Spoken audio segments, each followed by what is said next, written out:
porque es la juventud la que nos va a llevar a la continuidad de este proyecto histórico de dignidad, de independencia, de soberanía.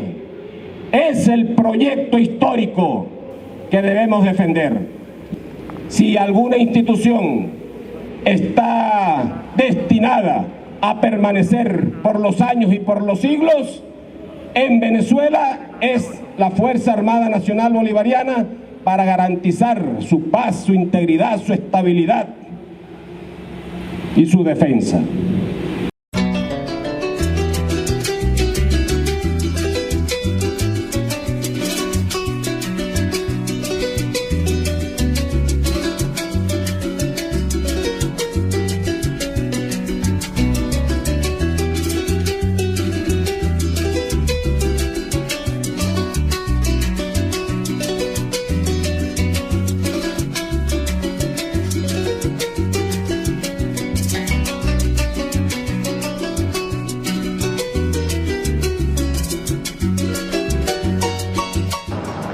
Padrino López, nuestra infancia fue extraordinaria, llena de mucho amor, llena de bondad. Teníamos un parque al frente, un parque donde mi mamá nos mandaba, inclusive cuando quedábamos con hambre, nos mandaba que nos comiéramos una piedra. Porque bueno, comíamos tanto, 3 varones, imagínate tú, 3 varones comiendo, y de repente, bueno, mi mamá nos servía un bistec con los encontornos, y bueno, no, quedamos con hambre, bueno, vayan al parque y se meten una piedra, imagínate tú, pues, tres masculinos comiendo ahí en esa casa. Mi papá siempre tuvo su vista en la revolución de Lenin, en la revolución soviética. Tuvo su mirada ya, incluso parte de mi familia también participó en la guerrilla de los 60, los 70. Y bueno, mi papá tomó el nombre de Vladimir Ilich Ulyanov, que fue un hogar muy caluroso en lo humano, lleno de mucho amor. Yo no me puedo quejar de mi niñez. Recibí mucha formación de hogar. Mi papá era un hombre rectilíneo, de un carácter muy fuerte. Construíamos cabañas de madera en los árboles, y para eso nosotros pues era una satisfacción, y hacíamos vida ahí. Cuando teníamos tiempo nos metíamos ahí a construir y hacíamos juegos de escondite y todas esas cosas ahí pues. Siempre llegaba después del colegio, pasaba por prevención, fastidiaba un ratico a los sargentos, y después me metía en la oficina de mi papá a jorungar todo, porque todo me fascina, toda la vida, todo lo militar me fascina. Jorungaba todo y después me iba para la cantina. Para llegar a la cantina había que pasar más o menos 3 compañías. Yo sí me lanzaba ese viaje largo con un sargento que mi papá tenía, con un guardacomando que mi papá tenía. Iba y volvía y le decía a mi papá, papá, pedí fiado. Y mi papá se molestaba conmigo. Yo tengo muchos recuerdos de mi papá, más que nada de chiquita, porque es cuando vivía con él. Y vivíamos los 4 juntos, mi familia completa. Demasiado amoroso, o sea, no es la persona que aparece en la televisión que todo el mundo dice, wow, así es amargado y todo ese tipo de cosas, ¿sabes? No es para nada así. O sea, mi papá es la persona más tierna que existe en el mundo. Y me lo demuestra a mí, y se lo demuestra a mi hermano, a la familia, todos los días. Mi papá y mi mamá nacieron en Caicara de Maturín, en el estado Monagas. Los dos nacieron ahí.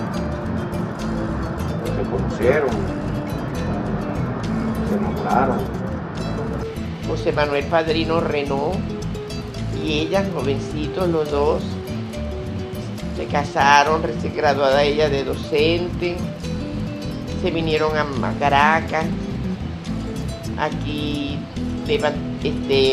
nació su primer hijo, José Manuel, y luego nació Vladimir, su segundo hijo, y Cosmatino, que es el tercero. Teníamos familia en San Fernando de Apure, la cual queremos mucho. Y recuerdo una vez bañándonos en un río, no recuerdo el nombre del río, le picó una raya a Vladimir. Eso lo vi yo, que hubo mucho escándalo ahí. Bueno, primero él llorando, teníamos, recuerdo, tenía él unos 8 o 10 años, 8 años creo yo, quizás menos. Recuerdo que mi papá en la herida de la raya le picó un poquito ahí con una navaja y mi papá agarró y succionó el veneno de la raya y lo llevaron a un curandero que había ahí en la zona. Creo que era por los lados de Camaguán, entre Guárico y Apure. Bueno, mire, excelentes padres. Excelentes padres, tanto la señora Oneida como el señor, en paz descanse, José Manuel Padrino. Mi padre, José Manuel Padrino, un hombre de un carácter recio, fuerte. La señora Oneida, por supuesto, como toda madre, con sus hijos, pues, con los 3. Pero yo pienso que tenía una atención especial con Vladimir. Casi todos los fines de semana íbamos a Apure. De ahí nació ese amor de nosotros por allá. Mi papá notó que yo estaba al pie de un árbol y me preguntó, ¿tú quieres aprender a tocar arpa? Por supuesto yo le dije que sí. A los 8 años empecé yo a recibir clases de arpa. Y bueno, con mucho entusiasmo aprendí el arpa y según dicen los amigos, fui un buen artista. De ahí Vladimir también se entusiasmó y también aprendió a tocar arpa. Yo mismo le mostré ciertas técnicas. De ahí, bueno, nos ampliamos más en la instrumentación, tocamos 4, bajo eléctrico, formamos un grupito. Mi papá cuando se emparrandaba, nosotros éramos los que tocábamos, yo tocaba el arpa, Vladimir el 4, Constantino las maracas, Constantino el gran maraquero, Vladimir fue un estudiante espléndido. Yo diría que de los 3, el más espléndido, el que más se acercaba a la dedicación de estudiantes como tal. Vladimir estudió en la escuela donde su mamá se desempeñaba como docente. Ahí fue sus primeros años de escolaridad, digamos.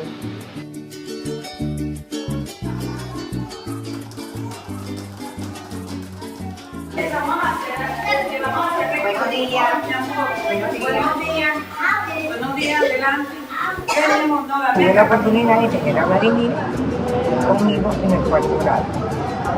Un muchacho bastante aceptable, una conducta muy pertinético, muy colaborador, deportista. Él estudió conmigo en la escuela Pedro Manuel Ruiz, donde dio clase mi mamá, en Magallanes de Carpio. Luego de ahí pasamos a la escuela del Cafetal. Y de la escuela del Cafetal, él estudió, si mal no recuerdo, en el Liceo López Méndez, allá en el Cafetal, y yo pasé al Francisco Espejo también en el Cafetal, el primer año de bachillerato. Esta área era la parte donde la área docente. Aquí funcionaba el 3º y 4º grado. Claro, en aquella época, ahora está reestructurado, pero toda esta área era de aula escolar. Aquí, que yo recuerde, era el grado del 4º grado. Recuerdo una anécdota, cuando yo le preguntaba, ¿qué van a hacer ustedes? Recuerdo así con mucha paciencia, y él decía, yo voy a ser militar, maestro. Él y yo, Vladimir, salíamos a tocar puertas de apartamentos ofreciendo los servicios de lavar carros. Nos convertimos en un equipo de trabajo donde lavamos carros a domicilio, tocábamos las puertas de los vecinos, nos daban las llaves, Hacíamos limpieza de tapicería, de alfombra, lavado, pulido. Esas fueron vivencias muy chéveres porque además dejaba platica. Y con eso, bueno, nosotros en la cantina del colegio éramos los ricos, pues, porque cargábamos plata. Cargábamos plata y brindábamos a los amigos y nos fue muy bien, muy bien. Ya eso era más o menos como, yo tenía como 12 años, él tenía como 14, antes de entrar a la academia, por supuesto, porque él entró a la academia a los 16 años. Yo nunca tuve decidido desde el mero principio a ingresar a la academia militar. Sí me llamaba la atención poderosamente, me llamaba la atención, pero no estaba convencido de hacerlo. De hecho, yo vine a presentar examen a esta misma academia en el año 80, estaba cursando yo mi 5º año de bachillerato, bueno, invitado por un compañero que al final él no quedó. Y bueno, yo después me vi retratado en esa lista de preseleccionados. Cosa que tu papá no estaba muy de acuerdo con eso porque quería que estudiara otra cosa, pero él insistió en hacerlo, pues. Mi padre no estuvo de acuerdo con que él fuera militar. Irme a la academia militar, precisamente por ese amor, ese calor de hogar que había, me preferían con ellos, y irme a la academia militar suponía, pues por supuesto, una separación física. La academia militar te demanda estar físicamente. Esos 4 años de formación que tuve allí, en presencia física, en la academia militar. Mi madre era un amor, era un ángel, pues, aquí en la tierra. Y además de darme el apoyo sin también su consentimiento, porque es que el caso mío fue una cosa de última hora. Yo siempre sentí admiración por los libertadores, por Simón Bolívar, por aquellos héroes, pero no tenía la inquietud todavía bien formada, decidida de ser soldado o no. Eso ocurrió como cosas de providencias de la vida, pues. Eso nace más o menos en el Francisco Espejo, el Liceo Francisco Espejo, ubicado en la calle Cumaná del Cafetal, donde un compañero llamado Edgar Camejo, compañero de estudio de él, de 5º año, le dice: vámonos para la academia a presentar. No entramos a clase ese día, 5º año de bachillerato, y me dijo: acompáñame, vamos a presentar a la academia. No, chico, tú lo que estás es loco, yo para eso no voy. Y bueno, terminé acompañándolo, terminé presentando el examen, mi compañero no quedó y yo sí quedé. A raíz de que queda, le piden una serie de requisitos que mi papá no quiso complacerlo en dárselo, porque mi papá no quería que él se quedara en la academia. Él quería que mi hermano tuviese otra profesión en una universidad prestigiosa, donde mi papá le podría sufragar los gastos de la universidad, y eso no le importó a Vladimir.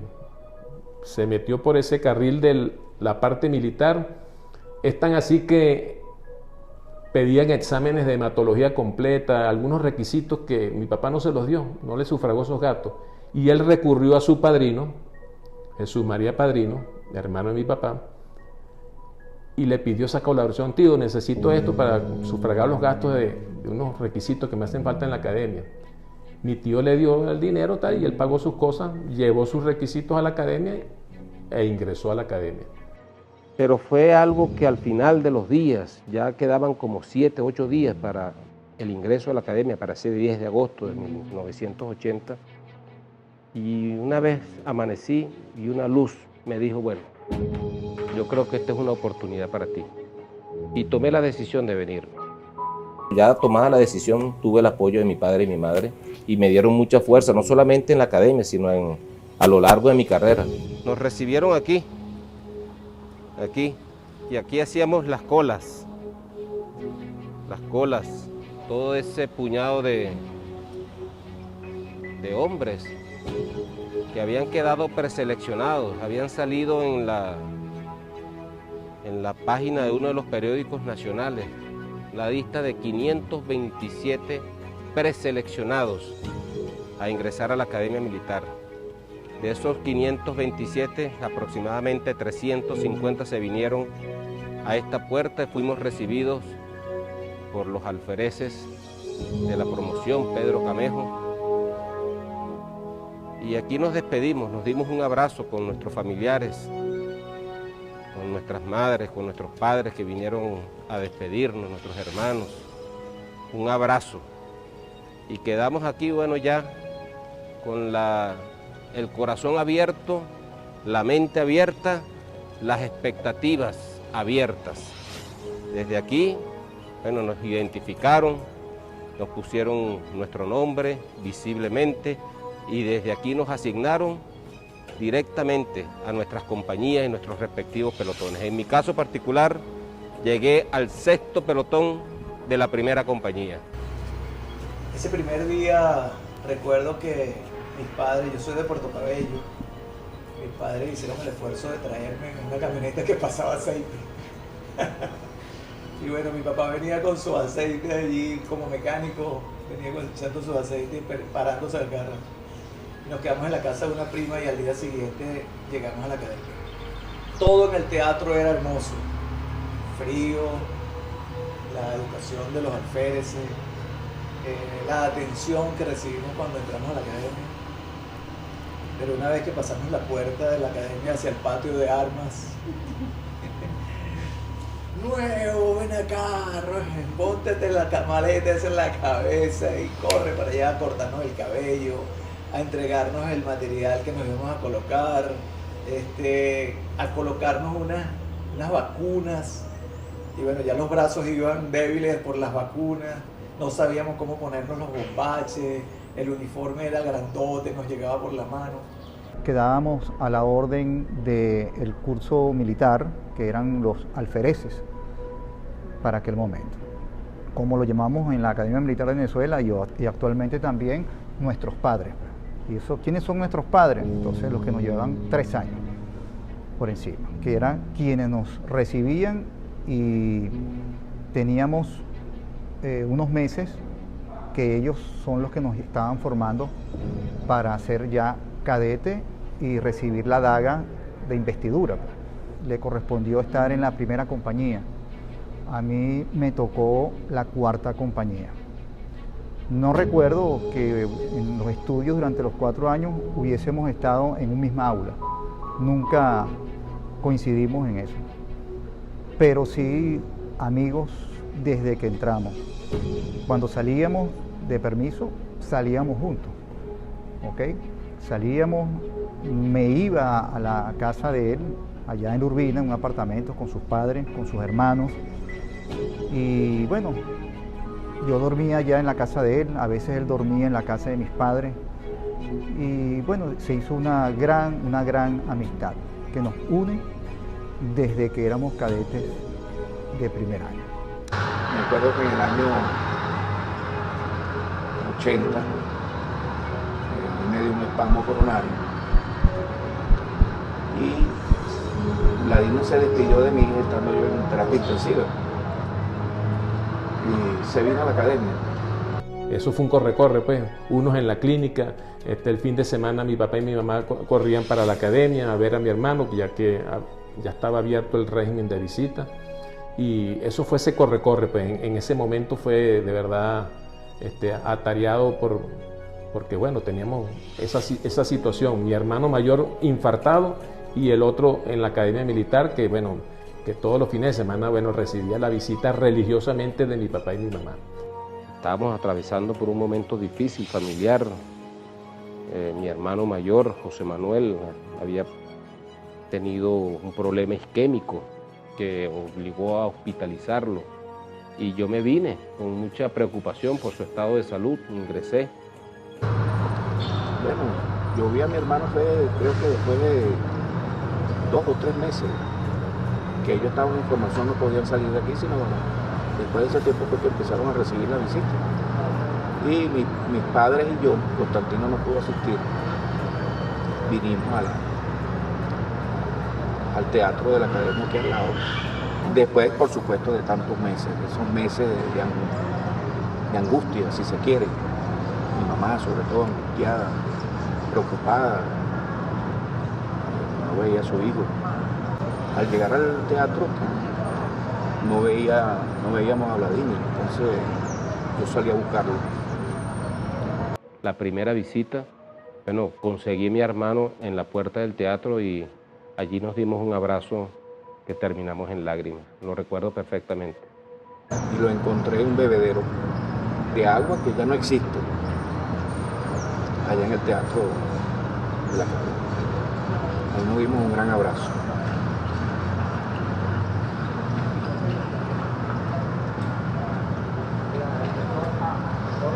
Lo que vivimos fue algo hermoso.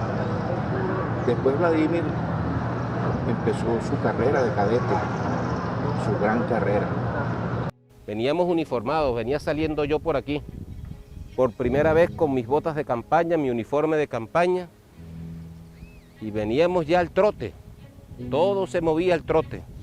Era una formación y pude divisar a mi mamá con sus lágrimas en las mejillas. Me despedía del calor del hogar y venía al rigor de la vida militar.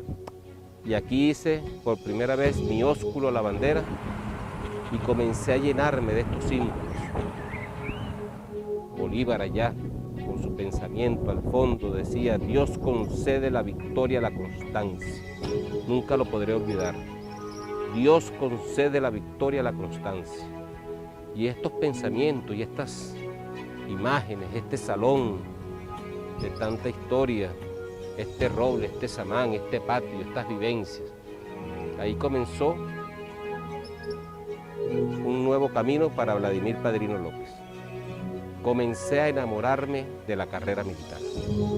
En una maniobra, un periodo de campo, él junto con un compañero que se fue de baja en segundo año, segundo año, hubo un lugar donde unas abejas estaban picando unos cadetes y un cadete que estuvo mal, y él se llamaba Carlos Pagliarone Capaviri. Junto con Vladimir lograron rescatar a ese cadete que era o compañero de nosotros o era del segundo año, no recuerdo bien, pero creo que era compañero de nosotros porque estábamos en un periodo de campo. Y lograron saber, entonces es como uno de los primeros actos heroicos de Vladimir, ¿no? El saludo de una abeja.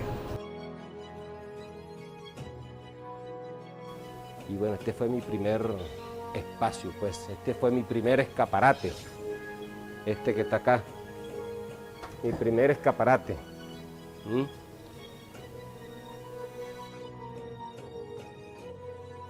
A recordar mi primera cama. Abajo dormía el alférez Di Pascual y Oces, yo no podía moverme. Si yo despertaba al alférez, bueno, me metía en un gran problema. Vladimir y Arese echaban mucha broma, Y Mario de Marcho Orojo era el vigilante de aula, era el distinguido de segundo año. Y no tuvo más remedio que pasar los anotados, como llamaban, o sea, para pasarles una nota disciplinaria. Y las entregó, pero solamente se quedó arrestado Richani Jiménez y Vladimir no se la pasaron y salió de permiso. Y Richani Jiménez pasó con esa rabia durante todo ese año. Quedarse arrestado en la Academia Militar un fin de semana era muy rudo, ¿no? Para uno. Pero en esas circunstancias era que nos hacíamos verdaderos amigos, verdaderos compañeros. Aprendimos el sentimiento de la solidaridad, del compañerismo. Uno se iba a caminar porque uno le decían, salgan, que entonces van a conseguir matas de naranja, y era mentira. No existían mango, mentira. Entonces uno caminaba durante la noche, uno se iba arriesgando por el tema de los centinelas, que son los mismos cadetes que montaban turno en los cursos. De primer año, segundo año, el curso de cazadores que hicimos allá en Cocollar, el curso de armas colectivas. Luego en tercer año el curso de paracaidismo, hasta que llegamos, en aquel momento no era el grado de alférez, sino a la jerarquía, pero después se convirtió en grado. Y ahí compartimos muchísimo pues con mi general en jefe, Padrino López, las cosas que vivimos de cadete. las condiciones solamente del ser cadete y de ser un punto de atracción en cualquier lugar, y él más todavía porque comenzó a participar y a pertenecer a los grupos de los 15, de los que iban a los cruces de sable y de 15 años como caballeros, por ser, tú sabes, bien parecido. Las cuadrillas de los 15 años, que ya en la carrera nos íbamos a X sitio con el papá de Vladimir y salíamos de ahí a veces a las 5 de la mañana. Comentan que Lando de Marcano hace chanzas pues con el equipo de los 15 años, porque era un equipo determinado. O sea, no iban a agarrar los enanitos como yo, eso agarrarlos, como decíamos en ese momento, los altos y esbeltos. Y era casi una fila los viernes, el equipo de 15 años salía de primero, así estuvieran arrestados. Pues sí recuerdo de padrino una anécdota cuando en un campamento que teníamos formado allá en Cocollar, en el estado Sucre, en la montaña del Turimiquire, y venía, esa noche se fugó la información, pues, esa noche íbamos a tragar gas y nos iba a rodear, y bueno, todos los cadetes nos pusimos de acuerdo y nos dispersamos en la periferia del campamento, pues, en el monte. Y llegaron los alférezes y el equipo móvil lanzando gases, tumbando carpas, y ningún cadete salió corriendo, pues no había ningún cadete ahí. Y entonces nosotros ya teníamos unas granadas de gas también, y se las empezamos a lanzar a ellos. Claro, tenemos varios días en el curso de cazadores, ya nos habíamos vuelto cazadores. Y entonces empezó el mayor a tragar gas y los alférezes empezaron con el megáfono, suspendido el ejército. Y los cadetes ni a balazos salieron del monte. Y yo recuerdo que Padrino liderizaba entre eso el grupo de los cadetes que estaban haciendo la contraofensiva contra el equipo móvil. Que recuerdo de esa manera. Y después en el curso de infantería, bueno, no es mentira que su trayectoria académica como alumno en la Academia Militar y después como oficial era destacada. Pues. Aquí me formé como soldado y aquí comencé a enamorarme de la carrera de las armas. Comencé a enamorarme.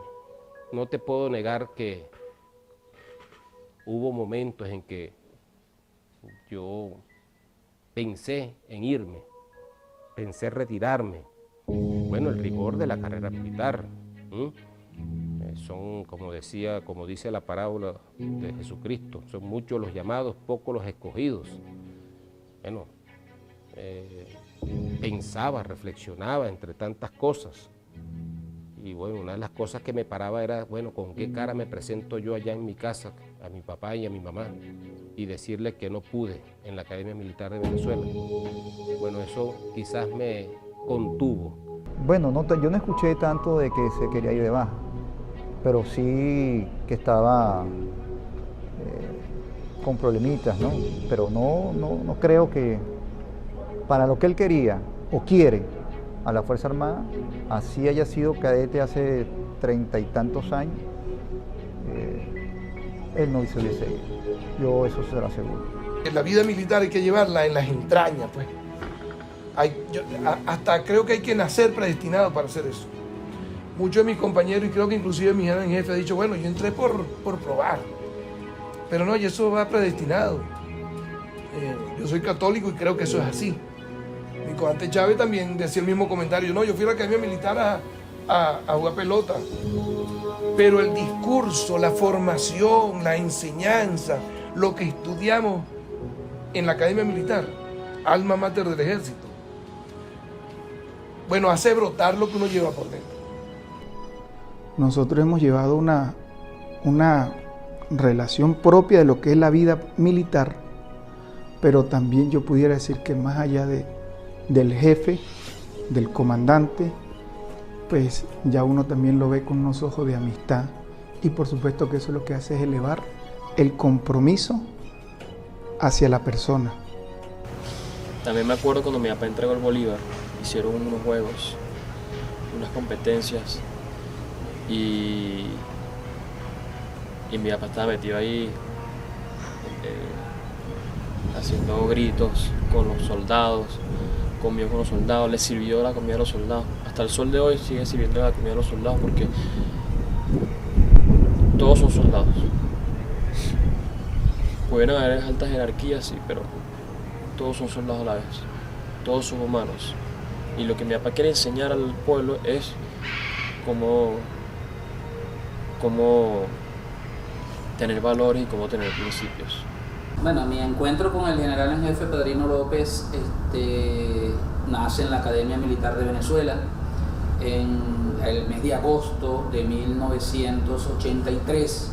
Yo ingresaba a la Academia Militar de Venezuela, era un muchacho que venía de Ciudad Bolívar, y cuando uno se para frente a ese monstruo blanco, que es lo que representa la Academia Militar en ese momento, comienza por supuesto una serie de temores, ¿no? Y una serie de emociones, una cosa indescriptible, una mezcla inmensa de emociones en tu cuerpo. Entras, traspasas ese umbral y es como entrar a una nueva vida, es por hecho, es en sí, pues, el ingreso a una nueva vida, y te encuentras cualquier cantidad de cosas desconocidas, ¿no? Para ti, entre ellas muchos gritos, muchos apuros, mucha presión. Es ahí donde yo por primera vez me encuentro con el alférez Vladimir Padrino López, y cuando tú estás en ese shock de pánico y consigues una primera persona que te habla cordialmente, sin ser en el extremo flexible, sin ser para nada un amigo en ese momento, sin representar para nada un amigo, sí es una persona que inmediatamente el tono de la voz, lo que ya tú puedes ver como persona, porque no lo estás viendo como militar en ese momento, lo estás viendo como una persona, y es la primera que se acerca con una pregunta, con un tono de voz que no es una presión, que no es un grito, que no es una amenaza, y ahí hay una primera marca, ¿no? ¿Saben lo que están haciendo? ¿Ah? ¿Están seguros? 40 años estaba yo así, ingresando así como ustedes. ¿Cuenta qué tiempo tienes? ¿Aquí? 5. ¿Qué tiempo tienes aquí? Tengo aproximadamente Un año. ¿Sacadera chicha? Sí. ¿Y este nuevo? Un nuevo yo. ¿Cómo se llama? ¿De dónde viene? La Victoria, Estado de Aragua. La Victoria, Estado de Aragua. Es muy importante en la vida militar, yo siempre lo hablo a mis compañeros de armas, la consolidación de la familia, porque eso le da mucha fuerza a uno en lo espiritual. No es fácil llevar un fusil en la frontera, estar cuidando nuestros espacios geográficos. No es fácil enfrentarse a las amenazas que aparecen en el territorio nacional, y eso no es posible sino una buena carga, un buen moral de fe, de creencia en Dios, de una buena carga espiritual y de apoyo solidario también de la familia.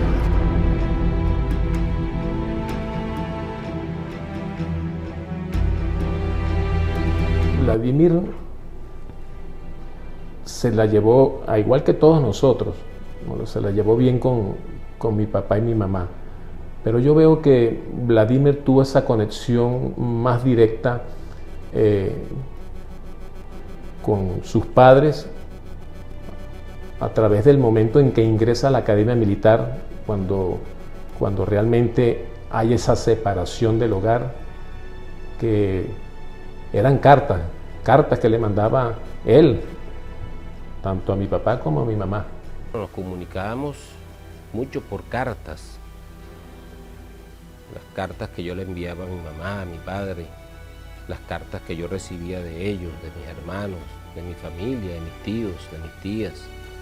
Aquí tengo, por cierto, una carta que tiene como fecha 15 de octubre de 1980, aproximadamente 2 meses después de haber ingresado a la Academia Militar, de mi madre, ¿no? Escrita por mi madre. Y aquí dice, me dice aquí: no creas, hijo, que todo esto lo siento porque no estás aquí. Siempre, sin darme cuenta, te he elogiado ante los demás y te he puesto por las nubes como hijo bueno, respetuoso, cariñoso, como buen estudiante y responsable. Y es por eso que a veces, porque tienes que estar preguntaba a ella, ¿por qué tienes que estar pasando por esas pruebas tan fuertes? Se refería al rigor de la carrera militar, de la academia militar. ¿Por qué tienes que estar pasando por esas pruebas tan fuertes sin merecértelo? Era el amor de madre, pues. ¿Y por qué has tenido que separarte de nosotros? De mí, que tanto te necesito en mis ratos de tristezas.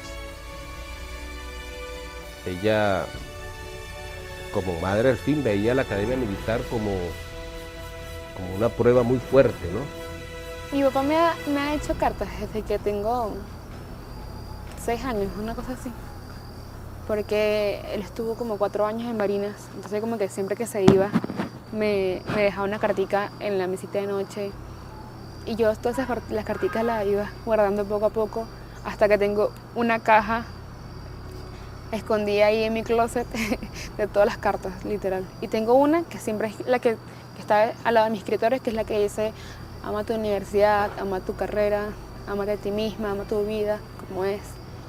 Y obviamente siempre que me paro, me despierto, me motivo, claro, porque ver esas palabras de mi papá es como que una fuerza para seguir día a día, ¿sabes? En la academia militar o en las academias militares no se terminan enseñando los valores, los principios, no, se refuerzan los valores y principios que traen de la casa.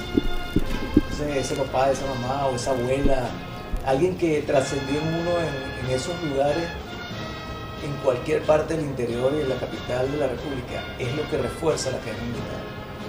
Porque ese cambio brusco de entrar en el teatro para después conseguirse a 300 personas que van a terminar siendo tus amigos, tus hermanos de la vida.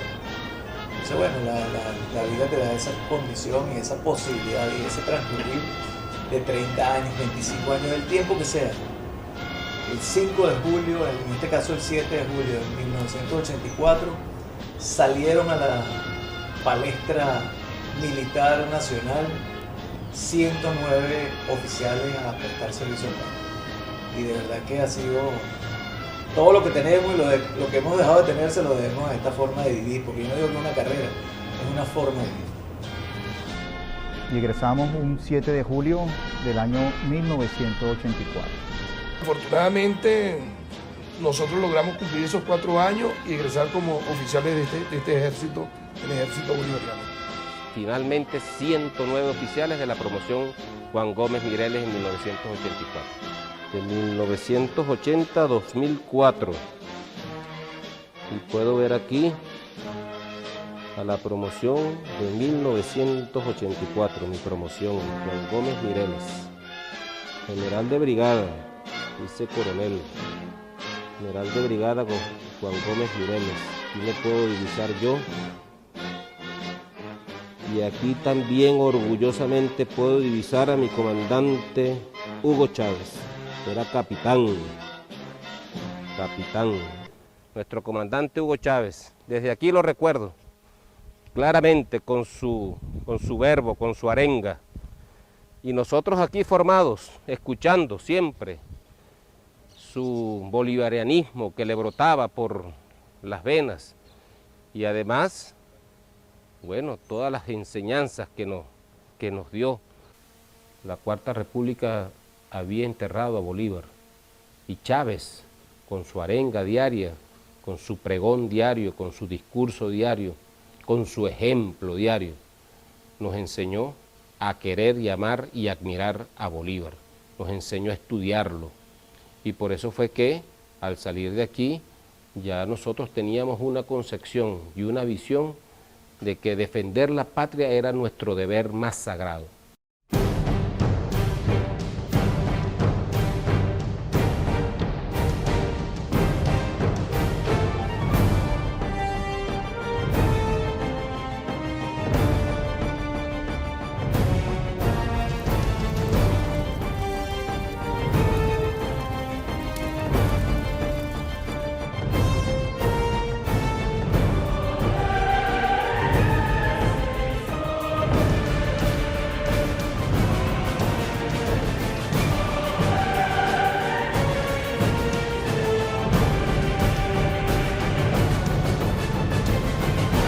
a mí me dio la oportunidad, tuve la oportunidad de salir muchas veces de ahí del palacio, de ahí de la sede del regimiento, a llevarle comida a mis compañeros que estaban en las unidades operativas, que estaban en Catria, en la avenida Sucre, ahí cerquita, a llevarle un pan, a llevarle, que estaban en las calles, con las armas. Y yo vi aquella escena y fue un capítulo, yo lo he catalogado un capítulo oscuro de la patria. Y un capítulo oscuro también por la Fuerza Armada, para la Fuerza Armada, no por la Fuerza Armada per se, sino por la tarea que la dirigencia política le obligó a cumplir, que era masacrar un pueblo con armas de guerra para, bueno, sostener ese sistema que estaba privando al pueblo de todas sus necesidades y lo estaba oprimiendo. Yo digo, gracias a Dios, no me tocó a mí levantar el fusil para asesinar, para matar, para caerle a plomo a los edificios del 23 de enero. No me tocó, no me correspondió levantar una ametralladora y dispararla contra un pueblo en ráfaga. No me correspondió.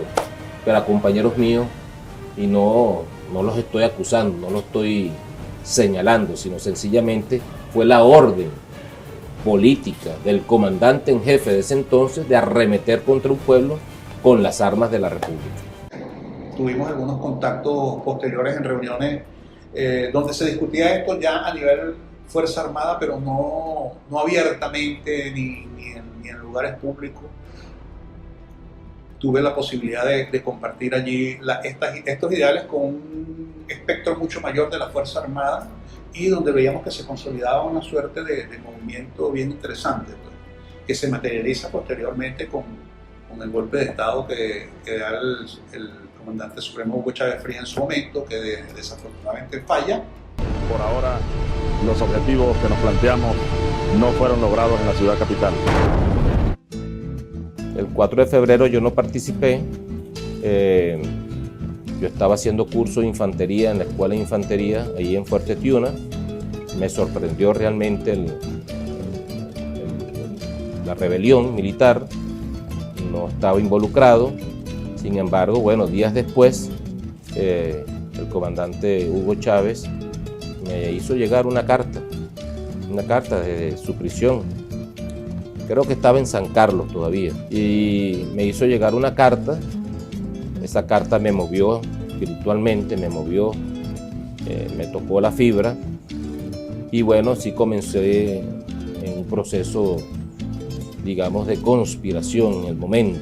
Después del 4 de febrero y después de esa carta que el presidente Hugo Chávez me mandara, bueno, entré en un proceso de reflexión. Lo conversé con mi papá, pero a los pocos días la contrainteligencia fue por mí. Fui a parar a los sótanos de la DIGESIN y allí estuve unos días, pues. Después del fenómeno del 4 de febrero, después de la insurrección militar del 4 de febrero, toda la Fuerza Armada se despertó. Yo creo que no hacía falta orientación, adoctrinamiento, no hacía falta una direccionalidad en ese sentido. Era una inmanencia natural de la Fuerza Armada, plegándose pues a aquellos principios, aquello que motivó, aquel leitmotiv que motivó a Chávez a alzarse, a rebelarse en armas. Era una situación insostenible, tú lo recuerdas, insostenible aquí en Venezuela, y cuando Chávez irrumpe en la escena nacional política con su boina roja, asumiendo su responsabilidad, eso movió a toda la Fuerza Armada, al corazón de la Fuerza Armada, sobre todo a la juventud y los cuadros medios. Antes de salir de Palacio, al encuentro popular en Los Próceres, firmaré el decreto presidencial llamando a referéndum al pueblo venezolano. Se multiplica Chávez en el pueblo. En ese momento Chávez llegó y se multiplicó dentro de la Fuerza Armada. Dio un mensaje que no todo el mundo dentro de la Fuerza Armada había analizado, había visto, de cómo éramos una herramienta utilizada para salvaguardar intereses que no eran precisamente los intereses nacionales. Estuve dando pasos en unidades militares de la Fuerza Armada. Comencé a desarrollarme más en la parte educativa. Bueno, yo empecé a escuchar del militar Padrino López cuando era teniente coronel. Para ese momento yo era subteniente. Él comandaba ya el batallón Bolívar. No trabajé en ese primer momento con él. Pero inmediatamente que ascendí a teniente, vine a trabajar en la Academia Militar y allí me topé con el coronel Padrino López, que era para ese momento, ya había ascendido también. Después de ello, bueno, trabajamos en una junta de ascenso. Creo que desde ahí marcó la pauta, el inicio del trabajo con él. Ocurrió, bueno, que yo quedé primero en el orden de mérito en el curso avanzado de infantería y me correspondió ir a hacer curso de infantería, avanzado de infantería en Fort Benning, Georgia. Mismo Fort Benning, pasé a la escuela de las Américas a hacer curso de operaciones psicológicas y curso de preparación para instructor. Me permitió a mí conocer, como dice Vladimir Acosta en su libro, el monstruo en sus entrañas. Yo aprendí la cultura de vocación de poder expansionista, colonialista de los Estados Unidos. Al hacer el curso de operaciones psicológicas veía el trasfondo de cuál era la intención de producir cambios en las mentes, en la mentalidad de los pueblos. El 11 de abril, aciago día del 11 de abril, recuerdo pues que sí, siendo comandante del batallón Bolívar, aquí es uno de los batallones con mayor poder de fuego en Puerto Tiuna, en Caracas. Mi comandante Chávez me había confiado ese cargo ya hacía 2 años. En el 2000 recibí yo ese batallón después de hacer curso de Estado Mayor. Y allí estuve pues, y estuve viendo, era una situación bastante confusa, de mucha cruce de información, de mucha incertidumbre. Pero yo pronto descubrí que había algo detrás, porque ya venía observando el escenario y la secuencia de eventos los días anteriores, las semanas anteriores, los meses anteriores. Nuevamente coincidimos en encontrarnos en la intentona, en los escenarios de la intentona golpista del 11, 12 y 13 de abril, donde Vladimir era comandante del batallón Bolívar en Fuerte Tiuna y yo era comandante del grupo artillería vicealmirante Lino de Clemente, almirante Lino de Clemente en La Guaira. Y bueno, se sucede la intentona golpista, se sucede el golpe de Estado propiamente, se materializa y empiezan a tratar de incidir sobre los comandos de las unidades para que asuman posición. Para desconocer el actual régimen de gobierno. Se suspende de sus cargos a los diputados principales y suplentes a la Asamblea Nacional. ¿Qué voy a hacer yo con mi voto? Yo voté por Chávez y yo quiero que Chávez termine su mandato.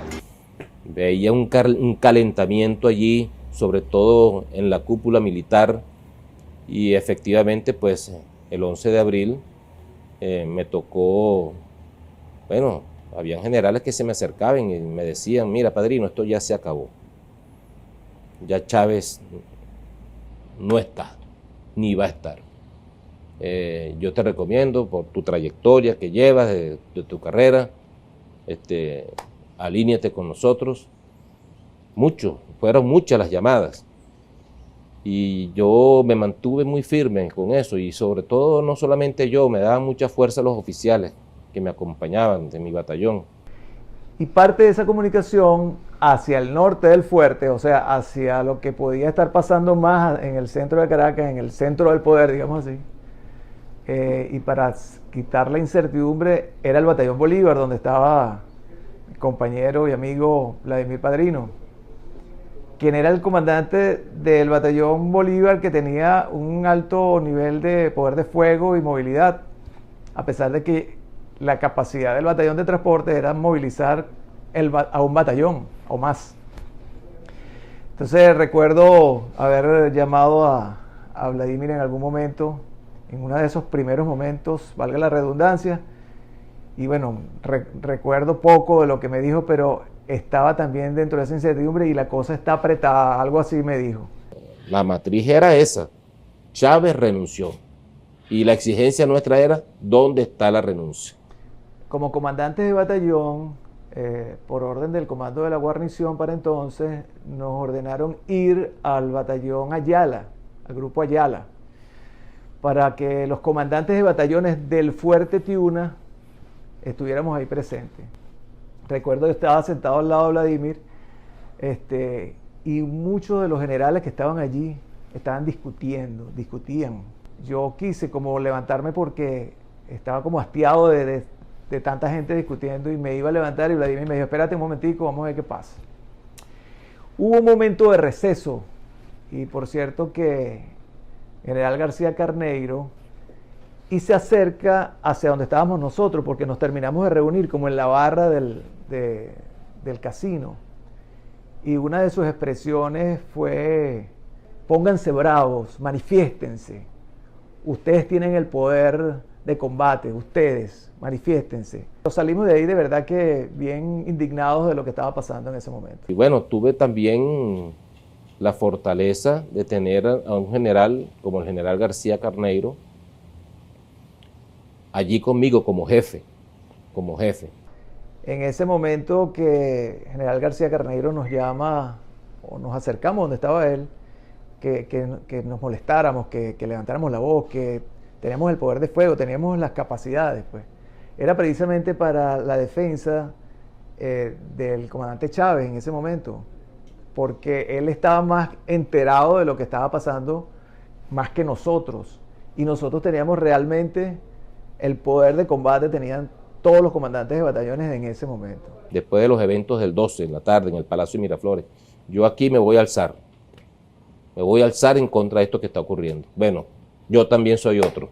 Entonces, bueno, empezamos a armar una red, y el 13 de abril ejercimos una presión, un bloque de presión, sobre todo sobre el comandante Efraín Vázquez Velasco. Nosotros aprovechamos como bloque ya, hicimos un liderazgo allí colectivo entre los comandantes de unidades, los cuadros medios, y empezamos a hacer una presión contundente para exigir dónde está la renuncia. Eso obligó a Efraín Vázquez Velázquez a hacer un pronunciamiento que comenzó a revertir absolutamente todo. Ahí el general en jefe con su unidad de Batallón Bolívar tomó una unidad fundamental, tomó una decisión preponderante de mantener la democracia. Y yo pienso que eso ha sido un punta de lanza de lo que es la lealtad.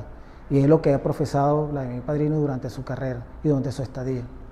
Me alegró mucho después, el día miércoles, jueves, que nos reunió el comandante supremo a todos los comandantes de unidades que estaban en apoyo, el conocer y saber que estaba Vladimir Padrino, que había mantenido una posición firme y que había tenido el mismo contacto del comandante supremo con él para tratar de llevar las cosas de la mejor manera, sin la violencia.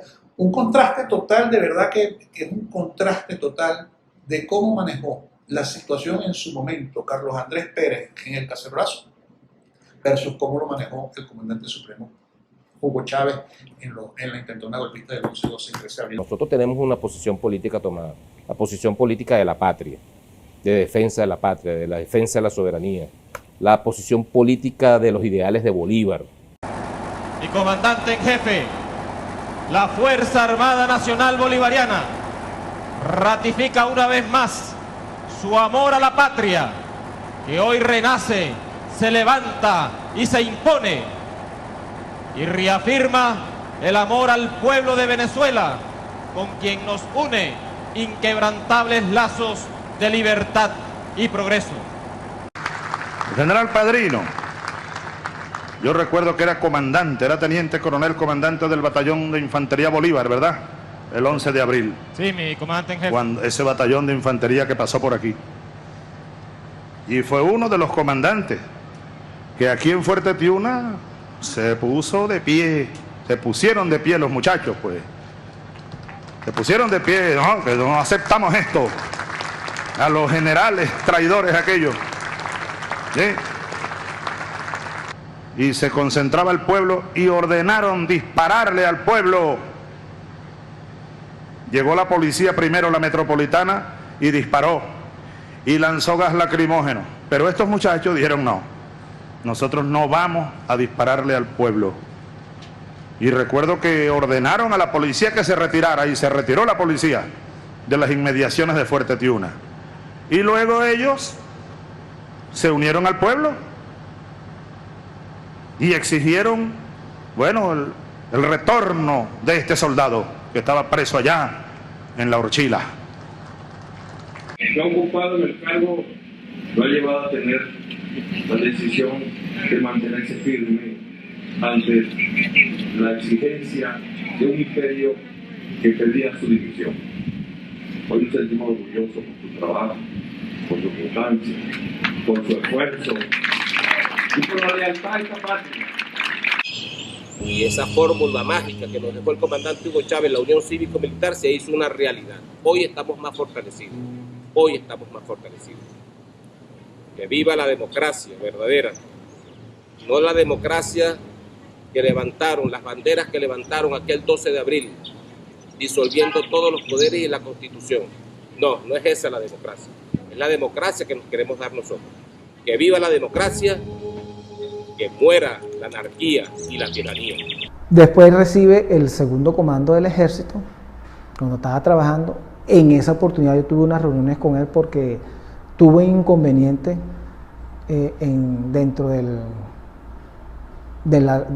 la defensa aérea. Ya yo había recibido la defensa aérea, era comandante de la defensa aérea, y el general en jefe era segundo comandante del ejército. Y en esa oportunidad yo fui a hablar con él me recibió, le planteé el problema que había, me dijo estas palabras: tranquilo compañero, que las cosas van a cambiar. Me quedé tranquilo, me quedé esperando, y bueno, en el tiempo cambiaron. Él recibe el comandante tercero. Y es para el año 2013, mediados de 2013, que recibe una llamada de la almiranta en jefa Carmen Meléndez Rivas, quien en ese momento era ministra de la Defensa. Me comenta que está junto a Vladimir Padrino López, y me plantea que Vladimir quiere que yo sea su segundo comandante, que quiere que yo reciba el cargo de jefe de Estado Mayor Conjunto y segundo comandante de la Fuerza Armada Nacional Bolivariana. Yo le digo que gustosamente acepto esa propuesta. Tenía que verlo a él como el superior y tenía que rendirle el doble, porque si yo le fallaba a él, me fallaba yo mismo. Era como decir, me sentía muy mal yo fallándole a Padrino López como comandante tercero. Tenía doble responsabilidad. Por eso es que yo, cuando empezamos a trabajar con las leyes, ya veníamos trabajando con las leyes de la defensa integral del espacio aéreo, que fue trabajada con mi general Rangel Silva inicialmente, y fue aprobada el año siguiente, en agosto de 2012. En agosto de 2012 fue aprobada la ley, pero no se puede poner en ejecución hasta que no se fuera aprobado el reglamento. El reglamento se empezó a trabajar en el reglamento y fue aprobado en septiembre de 2013. A partir de ese momento, donde nosotros empezamos a trabajar para hacer las neutralizaciones aéreas de los aviones. Sin embargo, para eso ya nosotros habíamos venido trabajando de cómo íbamos a hacer el proceso, ese proceso de integración piloto, defensa aérea, CEO, defensa aérea, Ministerio de la Defensa, porque estaba la almirante en jefa Carmen Meléndez en el ministerio, y tenemos que haber una integración. Y mi en jefe, Padrino, de alguna otra forma empezamos a trabajar, no se despegaba ningún avión sin que no tuviera conocimiento él y la ministra. En la medida de la posibilidad íbamos puliendo los procesos y los procedimientos, hasta que más o menos de alguna otra forma el general jefe siempre me dio la potestad de despegar los aviones, siempre y cuando estuvieran bajo ciertas circunstancias y ciertos parámetros, que nunca fueron violadas, fueron hechas tal cual como si fuera él el que estuviera dando la orden directamente. Y se mantuvo ese proceso, y fue muy efectivo el proceso. Cuando se crea la ley, se establece la ley, hicimos mucho énfasis en que eran siempre para los aviones ilícitos, porque en la ley cuando se establece, la ley cuando se habla, la ley habla que son aviones tripulados o no tripulados. Entonces, porque pueden entrar aviones no tripulados al territorio, pero que son detectados por nuestros radares. Los radares tienen la capacidad hasta 1 metro cuadrado de detectar la infracción de los aviones que entran al territorio.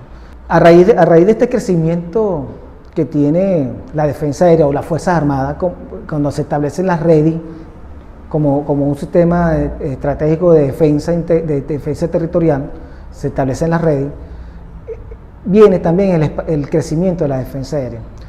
¿Y a quién llamaba el presidente cuando había un avión volando por el espacio? A mi general en jefe. ¿Y mi jefe qué llamaba? A comandar la Defensa Aérea. Entonces la gente se molestaba, pero ese era un proceso. Y entonces, antes que pasara eso, yo le informaba a mi general en jefe: mi jefe, hay tal cosa, dile que aterrice. De una vez, o sea, yo no estaba viendo quién estaba a bordo, quién iba, aterriza. Es una instrucción del ministro de la Defensa por instrucción del presidente. Porque eso es lo que sucedía en el país. Y entonces eso hizo, y le doy las gracias a mi jefe, que me ascendió a mayor general, me propuso para ascender a mayor general, y le dio la importancia a la Defensa Aérea. Porque a partir de ese momento todos los comandantes de la Defensa Aérea han sido mayores general. Yo creo que eso ha sido una ganancia para la Defensa Aérea. Había, como les dije, también una estructura de personas que no aceptaban ese tipo de cambios. Sin embargo, formaban parte de la Fuerza Armada. Es así como cuando empezamos a definir quiénes fueron los que primero se sintieron afectados: los componentes militares, que era la Fuerza Armada, integrada por los componentes militares. Pero ya va, ahora la visión no es del componente actuando, es de los componentes articulados y de los componentes articulados sobre el territorio. Y articulados sobre el territorio con la Fuerza Armada y con el pueblo que está en ese territorio.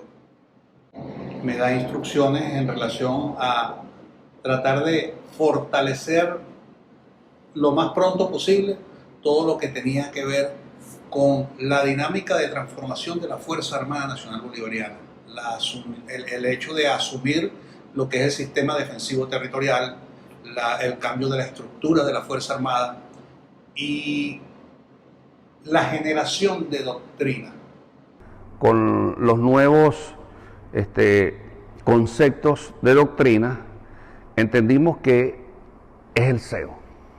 Es el CEO. Nuestros componentes están para, como estamos ahora, en nuestra alma mater, el caso de la Guardia Nacional Bolivariana, para formar, para entrenar, para dotar y coloca a disposición de nuestro Comando Estratégico Operacional para ejecutar las acciones necesarias, oportunas, en todo nuestro territorio nacional.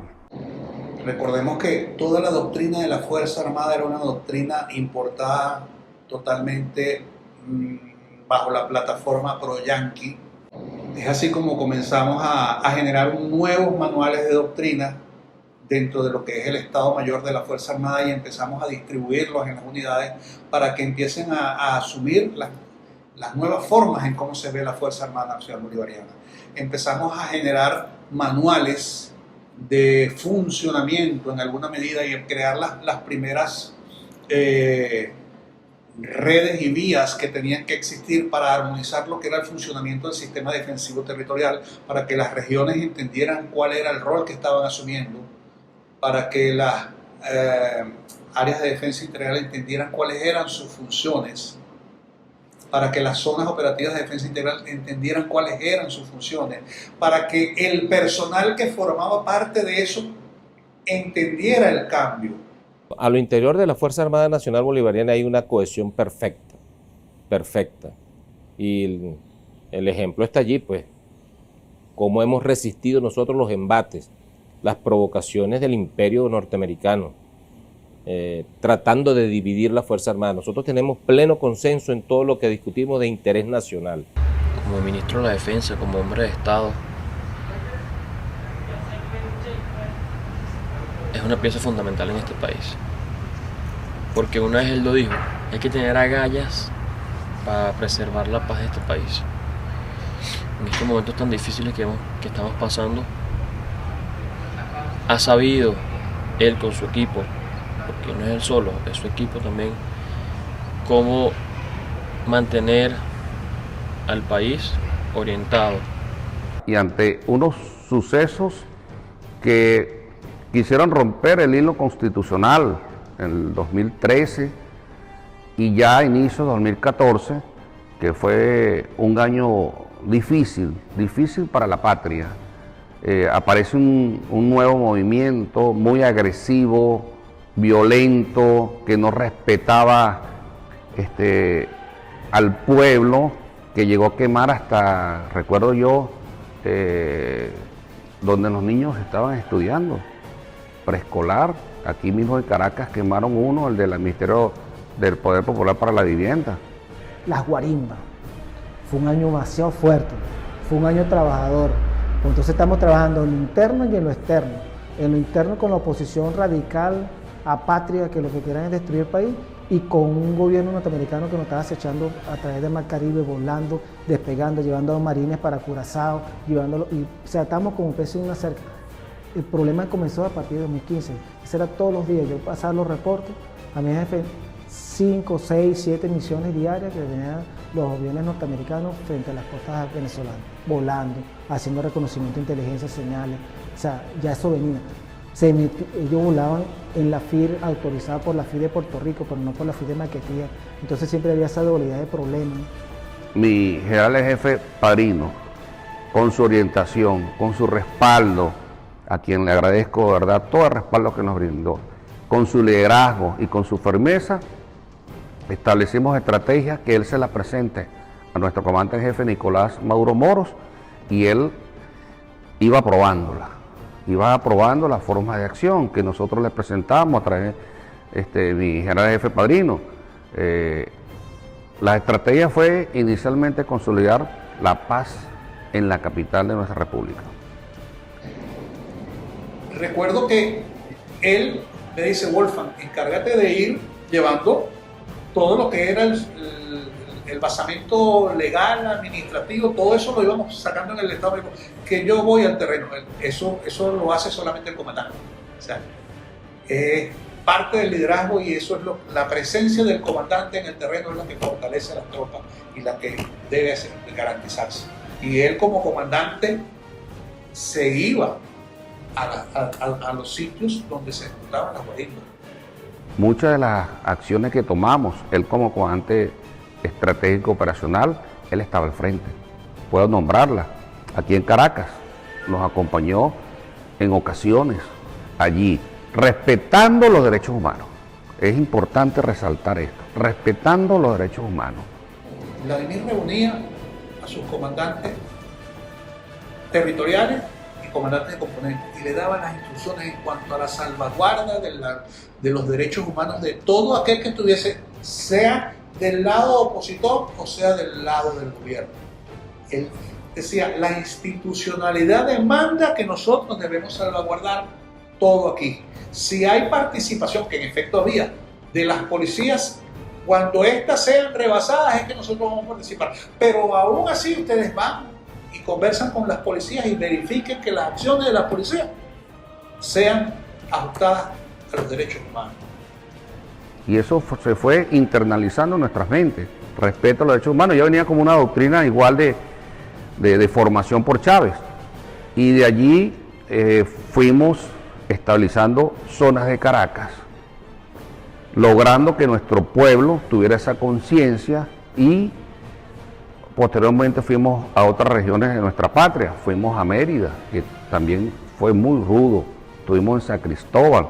En San Cristóbal utilizamos una estrategia que la orientó nuestro general en jefe, que fue proyección de fuerza. Allí colocamos muchos guardias nacionales, muchos oficiales, y ya el pueblo estaba hastiado de tanta violencia. Y fue el mismo pueblo, junto con nuestra Fuerza Armada Nacional Bolivariana, quien ayudó a rescatar esa paz. Bajo la doctrina de la guerra no convencional de los Estados Unidos de Norteamérica. En esta oportunidad, en estos hechos violentos recientes, no fue la fuerza pública la que restituyó el orden, no. Fue el pueblo de Venezuela con su mayoritario rechazo a la violencia, al terrorismo. Fue el mismo pueblo de Venezuela quien se impuso y optó por la paz nuevamente en Venezuela. nuestra victoria ha sido la paz. Y esta ha sido la consigna de nuestro comandante en jefe, por la cual nosotros, militares y civiles, seguiremos luchando en unidad revolucionaria. Los escenarios, aquí en el mismo proceso de esta guerra híbrida en que hemos estado sumergidos, realmente ha sido muchas las etapas. Pero lo que yo veo y saco a relucir es el aplomo con la cual él asume cada circunstancia. No en todo momento, pero él iba y hablaba con los guardias allá en la autopista, debajo del puente, conversaba con ellos, les exhortaba que tuvieran paciencia ante los vejámenes que venían de parte de allá, cuando le lanzaban excrementos, los escupían, les tiraban fuego, les echaban aceite de batería, etc. Esos ataques, por más que sea, si el hombre no está bien consustanciado con lo que debe hacer, permiten que se exacerben las molestias y puedan haber agresiones más allá de lo que está normado dentro del marco de los derechos humanos. Pero no, él era tan al detalle que no solamente instruía y hablaba con los comandantes de redes y los comandantes de SODI, los comandantes de componentes, sino que se iba al sitio y conversaba con el guardia, con el policía, y veía qué es lo que sentían estas personas en el marco de esto. Eso es una característica muy puntual de lo de mi padre. Siempre en el marco del liderazgo, ejercerlo a plenitud y estar pendiente de las tropas, estar pendiente del hombre al que está teniendo también una función, de que la cumpla y que la cumpla bien. Un país no se desarrolla con migajas y mendicidad. Esa es la verdad y lo decimos con dignidad. Lo decimos nadando contra la corriente, porque la corriente que han impuesto en los medios del mundo es que Maduro se niega a la ayuda, al regalo, al obsequio. No es es un regalo podrido, es un paquete tramposo. Nosotros le llevamos a mi jefe en jefe como vicepresidente del área todas las características y las condiciones de ese puente y las perspectivas que tiene para lo que debió haber sido un desarrollo armónico de ambas naciones. Ese puente lo mandó a construir mi comandante Chávez a solicitud un requerimiento del gobierno colombiano, que ahí lo que había era un paso de contrabando, y Venezuela adecentó esa situación. Venezuela. Y sin embargo el gobierno colombiano prefirió que eso fuera un punto caliente para el desarrollo de las relaciones comerciales, sociales, y pretendieron pasar por ahí, por el puente Simón Bolívar y el Santander, una supuesta ayuda humanitaria que no era otra cosa que tratar de flagelar nuestro territorio y establecer una cabecera de playa. Que querían agredirnos, dividirnos, y bueno, lo que hicieron fue rebotar contra una pared muy fuerte, que es la voluntad popular, bajo un liderazgo político. Y ahí tiene que ver mucho el vicepresidente del área, que sigue las instrucciones, como lo he dicho varias veces, del comandante en jefe. Y no lo lograron, pues tuvieron que desistir. Me consta que mi general en jefe, muchas veces daños que se han causado a los efectivos en particular, o heridos, o acciones más graves, con consecuencias más difíciles, si el término no es que lo afecta, lo golpea. Porque es que lo que uno tiene debajo de esos subalternos son seres humanos que uno conoce. De algunos países, o no los países, sino los gobiernos de algunos países vecinos de dañar nuestra soberanía, tratando de introducir personas, en este caso paramilitares, y dentro de ese paramilitarismo que haya también intento de introducir en nuestro territorio o utilizarlo como puente para el narcotráfico. Y si siguen conspirando contra Venezuela y la Fuerza Armada Nacional Bolivariana, bueno, también van a recibir una respuesta en todos los planos, en lo verbal y en la acción también. Yo sí les digo a ellos que no se les ocurra violar la soberanía nacional, porque ahí sí nos van a encontrar y no sé hasta dónde podamos llegar. Es un hombre muy sencillo, muy humilde. Detenta el más alto rango de nuestra Fuerza Armada Nacional Bolivariana siempre ha sido el mismo. Un muchacho con una humildad característica, muy propia de su mamá, por cierto, porque su mamá era una mujer muy humilde. Su papá era un poco más recio, pero su mamá era muy humilde, muy cariñosa. Ella todo el tiempo dedicada a sus hijos. Él nos invitó a almorzar al batallón Bolívar. Nos dijo, vengan, los espero para que almorcemos juntos, porque no tenemos tiempo de vernos, pues, para compartir más. Salimos del hotel, porque nos íbamos el siguiente día para Maturín, y entonces, cuando llegamos allá, yo me impresioné mucho, porque cuando entramos, que volteo, lo primero que veo es la foto de ella, una foto grande, un cuadro grande, y diagonal con su escritorio. Entonces, de ahí lo abracé, le di la bendición, todas esas cosas, pero con un nudo en la garganta, pues. Y después veo que tiene todas las cosas de ella en un mueble detrás de él, hasta los lentes que usaba ella, puestos en una cajita, todo como que acomodadito, las cartas, todas las cosas que él tenía de ella, las tenía puestas allí. Yo creo que nunca había visto un amor tan profundo como el de mi papá hacia mi abuela y viceversa, de mi abuela hacia mi papá. Porque es un amor demasiado sincero, de padre a madre. No sé cómo explicarlo. O sea, yo no pude vivir mucho tiempo con mi abuela, pero los pocos años que estuve con ella, me pude dar cuenta que es un ángel. No es porque sea mi sobrino, pero jamás lo he visto, pues, jactarse de su cargo, de sus cosas, pues, por todo lo que ha pasado.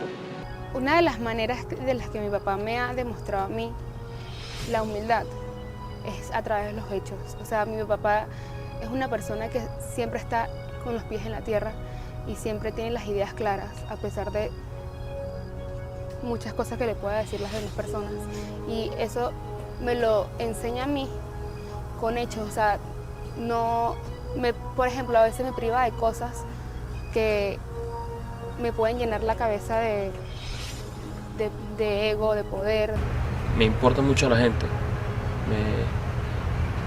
Siento que tengo que aportar algo siempre, ayudar a alguien, porque de él lo vi.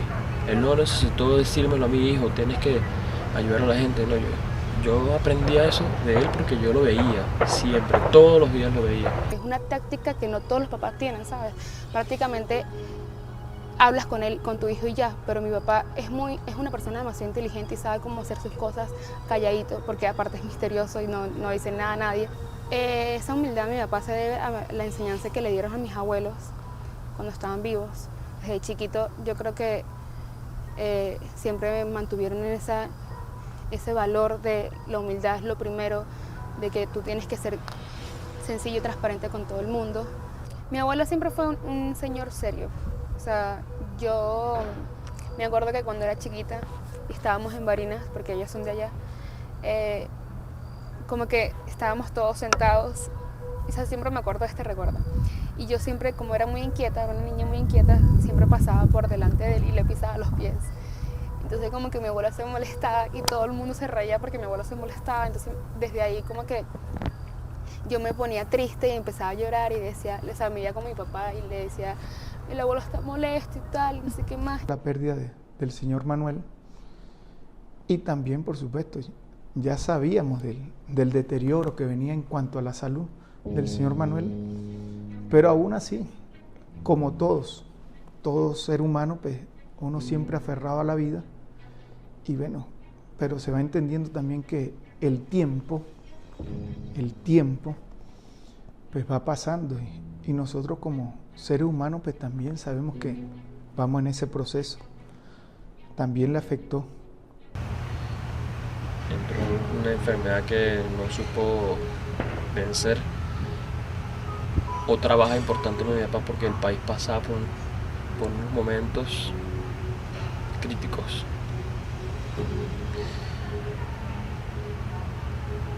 Pero bueno, mi abuelo sí supo cómo esperar a mi papá para despedirse. Esperó a mi papá, se despidió de él y ahí recibió la noticia fuerte que mi papá me manda por WhatsApp que se nos fue el viejo. Yo creo que el tiempo de Dios es perfecto y nos puso justamente, estábamos aquí presentes cuando mi abuelo falleció y le doy gracias a Dios muchísimo porque creo que apoyamos a mi papá y es algo que me importa muchísimo porque mi papá tiene un peso, en ese momento más que nada tenía un peso muy grande con el país por todo lo que estaba pasando con las guarimbas y todo ese tipo de cosas. Y mi papá estaba muy agobiado y que le haya sucedido esto de mi abuelo fue como que la bomba. Y yo no sabía cómo, ni yo sabía cómo manejar la situación, no me imagino cómo se habrá sentido mi papá. Tengo una imagen clara en la que mi papá se arrodilló y empezó a llorar así, a llanto suelto. Ya vaya. Y sus hijos. Y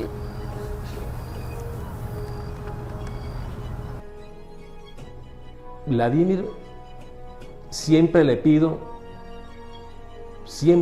a Dios que lo ilumine en sus decisiones, en lo mejor que le corresponda al país. Ha sido totalmente ejemplar y vaya que eso es uno de los elementos que realmente motiva, porque está bien, usted puede ser muy inteligente, pero también tiene que tener el acompañamiento moral, porque es lo que realmente te va a llevar. La fuerza que él tiene para consigo mismo y para con todos ustedes en la Fuerza Armada es de mucho valor.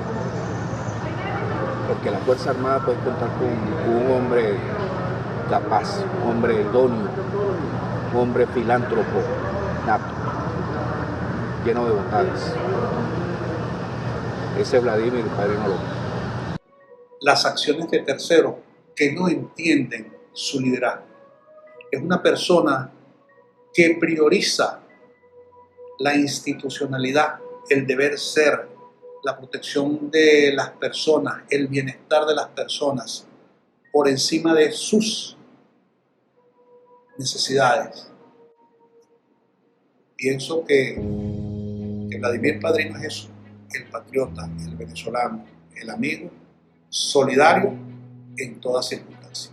Persona como él no hay otra en la Fuerza Armada. Muy difícil se levante otra persona como de esa capacidad, de ese gentilicio, de esa persona que sabe entender al subalterno, sabe reconocer los problemas que hay en la Fuerza Armada, lo conoce al pie de la letra, nadie le puede echar cuentos de camino, o sea, se lo conoce todo. Cuando la gente quiere tratar de engañarlo, están cayendo, están nadando en lo hondo, no pueden, él lo conoce, él conoce la Fuerza Armada y el liderazgo de él, sorprendente.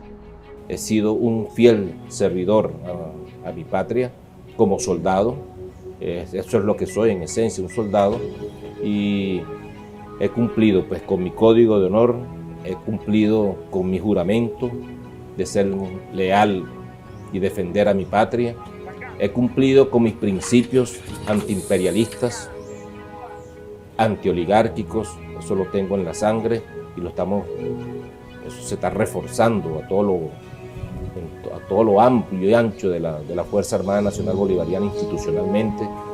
He sido leal a mi Constitución y por supuesto a sus principios.